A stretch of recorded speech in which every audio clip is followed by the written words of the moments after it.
میرے نبی نے میرے اللہ نے فرعون کے پاس موسیٰ علیہ السلام کو بھیجا۔ فرعون سے بڑا مجرم شاید ہی کوئی ہو جس نے کہا انا ربکم الاعلی۔ تو اللہ نے دونوں بھائیوں سے فرمایا فقولا لہ قولا لینا، کہ موسیٰ ہارون فرعون کے ساتھ نرم لہجے میں بات کرنا۔ آپ اپنے اختلاف کو ظاہر کریں، لیکن اوروں کے یہ نفرت کا بول اور حقارت کا بول، یہ اللہ کے ہاں بالکل پسندیدہ نہیں۔ اور اس بول میں، اس لہجے میں بات کرنا، یہ کوئی دین کی بات نہیں ہے، یہ نفس کی شرارت ہے۔ تو میری آپ سے گزارش ہے، میٹھا بول بولیں، اگلے کو عزت دیتے ہوئے اختلاف رائے کریں، نہ کہ نفرت و حقارت کے شعلے برساتی ہوئی زبان ہو اور اگلوں کا دل چیر کے رکھ دے۔ اور سارے گھر میں مستورات اور مرد سب سے کہتا ہوں کہ اپنی زبان کے بول کو میٹھا کر لیں، اپنے نوکروں نوکرانیوں کے ساتھ خاص طور پر درگزر اور نرمی کا معاملہ کریں، سختی کا معاملہ نہ کریں۔ ایک صحابی نے آ کر کہا یا رسول اللہ، میرا خادم ہے، غلام، وہ غلط کام کرتا ہے تو میں اس کی پٹائی کرتا ہوں، تو اس کا کیا معاملہ ہوگا آخرت میں؟ آپ نے فرمایا تیری پٹائی کو اور اس کی غلطی کو تولا جائے گا، اگر تیری پٹائی بڑھ گئی تو تو پکڑا جائے گا۔ اور تو وہ زار و قطار رونے لگے اور کہنے لگے یا رسول اللہ، اس کا یہی علاج ہے کہ میں اسے آزاد کر دوں۔ تو انہوں نے اپنے غلام کو آزاد کر دیا۔ تو میری منت ہے، اپنے بچوں کے ساتھ کبھی طنز والا بول نہ بولیں، بیوی کے ساتھ کبھی طنزیہ بول نہ بولیں، طنز مار دیتا ہے، تانا مار دیتا ہے۔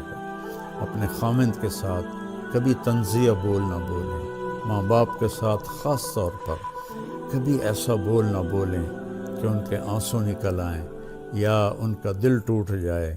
ماں باپ کی فریاد سارا مقدر بگاڑ کے رکھ دیتی ہے، اور ماں باپ کی دعا بیڑے مقدر سنوار دیتی ہے، وہاں تک پہنچتی ہے جہاں کوئی شے بھی نہیں پہنچتی۔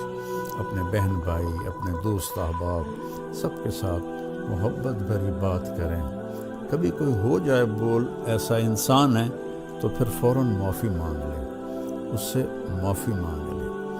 میں قربان جاؤں، جنگ خندق میں جب شکست ہوئی پہلے تو صحابہ بھاگے، تو ایک صحابی کا پاؤں میرے نبی کے پاؤں پر آ گیا۔ تو وہ جوتا جنگ والا تھا، سخت، تاکہ تلوار اثر نہ کرے۔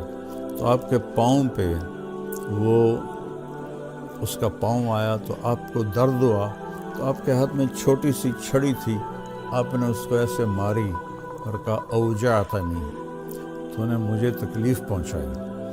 چھوٹی سی چھڑی، انہوں نے زرہ پہنی ہوئی ہے، زرہ پر تو تلوار اثر نہیں کرتی، اس چھڑی نے کیا اثر کرنا تھا؟ تو اس صحابی نے وہ سن لیا کہ میرے نبی فرما رہے ہیں اوجعتنی، تو کہنے لگے سارا دن ساری رات میں ڈرتا رہا کہ اب جبریل آئیں گے میری ہلاکت کا پیغام لے کر، اب جبریل آئیں گے میری سزا کا پیغام لے کر۔ تو ساری رات سوئے نہیں۔ فجر کے بعد اعلان ہوا جس شخص کا پاؤں نبی کے پاؤں پر آیا تھا، وہ آ کے اللہ کے نبی سے ملاقات کر لے۔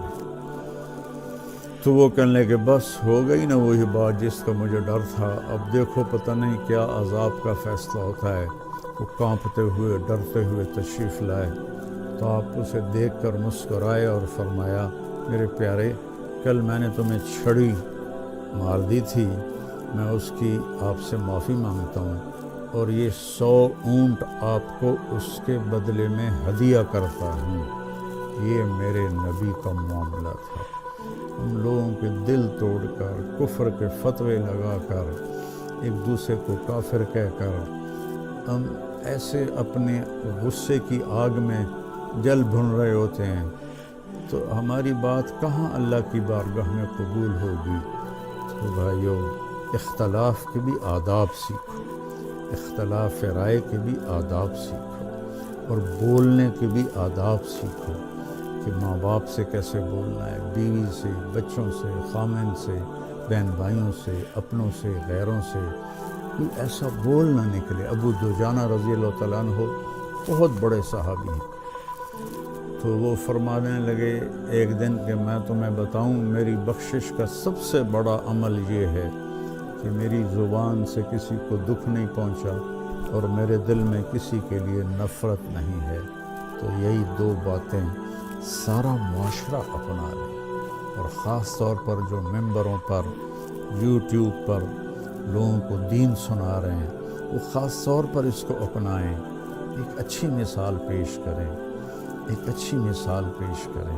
گالم گلوچ اور بد زبانی میرے اللہ کی بارگاہ میں ہرگز قبول نہیں ہے، اور کسی سے ناراض ہیں تو اس کو معاف کر دیں۔ کوئی آپ سے ناراض ہے تو اس سے جا کے معافی مانگ لیں، تو ہمارے روزے انشاءاللہ قبول ہو جائیں گے۔ جو ہی رمضان آتا ہے تو تراویح پہ مناظرے شروع ہو جاتے ہیں۔ میں ایسے ہی یوٹیوب دیکھ رہا تھا تو وہ ایک سامنے آیا، 20 تراویح پڑھنے والوں کو چیلنج۔ او بھائی، اللہ کے واسطے یہ چیلنج اپنے پاس رکھو۔ حضرت عمر رضی اللہ تعالیٰ عنہ نے 8 تراویح کا بھی حکم دیا ہے، صحیح حدیث ہے، اور آپ نے 20 تراویح کا 3 وتر کے ساتھ حکم دیا ہے، صحیح حدیث ہے۔ کوئی اس پہ عمل کر لیتا ہے، کوئی اس پہ عمل کر لیتا ہے، دونوں ٹھیک ہیں۔ باقی یہ نوافل ہیں، 20 پڑھو، 40 پڑھو۔ اہل مدینہ 40 پڑھتے تھے۔ یہ تراویح کا لفظ کہاں سے آیا کہ اہل مکہ 4 رکعت پڑھتے تھے، پھر ایک طواف کرتے تھے۔ ترویح کہتے ہیں تھوڑی دیر کے آرام کو، پھر 4 رکعت پڑھ کے اور ایک طواف کرتے تھے۔ تو اس طرح ان کو تھوڑا آرام بھی ہو جاتا تھا، پھر آگے شروع ہو جاتے تھے۔ مدینے والوں کو پتہ چلا کہ مکے والے تو ہر 4 تراویح کے بعد طواف کرتے ہیں، تو ہم کیا کریں؟ انہوں نے 40 رکعت پڑھنی شروع کر دی۔ تو اس پہ لوگوں کو تشویش میں نہ ڈالیں۔ 20 پڑھ رہا ہے وہ بھی ٹھیک کر رہا ہے، جو 8 پڑھ رہا ہے وہ بھی ٹھیک کر رہا ہے، جو 40 پڑھ رہا ہے وہ بھی ٹھیک کر رہا ہے۔ یہ قیام اللیل ہے۔ اللہ تعالیٰ کے نبی نے 3 دن صرف کیا، اس کے بعد نہیں کیا، اور ہم تو سب پورا مہینہ کرتے ہیں۔ اس کو حضرت عمر رضی اللہ تعالیٰ عنہ نے جاری فرمایا، اور دونوں صحیح روایات ہیں، 8 کی بھی 3 رکعت 11، اور 20 کی بھی اور 3 رکعت وتر۔ تو کثرت سے تلاوت کریں قرآن کی۔ بخاری شریف کی روایت ہے، کان رسول اللہ صلی اللہ علیہ وسلم اجود الناس، اللہ کے نبی سب سے زیادہ سخی تھے۔ وَأَجْوَدُ مَا يَكُونُ فِي رَمَضَانَ حِينَ يَلْقَاهُ جِبْرِيلُ يَأْتِيهِ كُلَّ لَيْلَةٍ فَيُدَارِسُهُ الْقُرْآنَ۔ اور رمضان میں آپ بہت زیادہ سخی ہو جاتے تھے جب جبریل آتے تھے۔